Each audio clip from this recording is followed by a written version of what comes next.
D'abord, pour l'hydroxychloroquine dont vous venez de parler, encore une fois, deux éléments contradictoires, c'est-à-dire elle est maintenant interdite, sauf pour ceux qui soignent, comme moi, par exemple, des rhumatismes. Ça veut dire qu'il ne faut plus la prendre, mais vous pouvez quand même continuer à la prendre, quoi, globalement. Voilà encore une information. Les Africains, ils rigolent parce que la chloroquine, pour eux, c'est comme notre efferalgan pour nous, tu vois. Ils en prennent depuis l'âge de 8 ans contre tout un tas de maladies, dont le paludisme, la malaria et compagnie. Eux, ça les fait bien rigoler quand on parle de ce médicament qui, soi-disant, est dangereux. Mais je crois que Big Pharma a réussi son coup. Je crois... Ils veulent bloquer, tuer la chloroquine parce que Big Pharma, ils n'en ont rien à branler de soigner les gens. Jean-Marie Bégard, est-ce qu'on peut revenir à la question que je vous ai posée, en l'occurrence, ce coup de fil d'Emmanuel Macron que vous avez reçu? Qu'est-ce qu'il vous a dit? Big Pharma, ils n'en ont rien à branler de soigner les gens. Jean-Marie Bégard, est-ce qu'on peut revenir à la question que je vous ai posée, en l'occurrence, ce coup de fil d'Emmanuel Macron que vous avez reçu?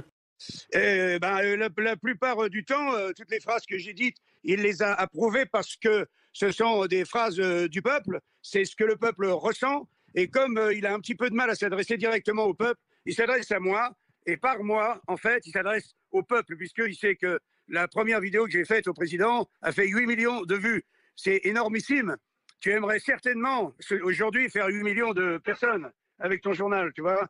Donc, quand un mec pèse 8 millions de personnes, et qui représente le peuple, et je dirais plutôt le peuple un peu en colère, on l'appelle.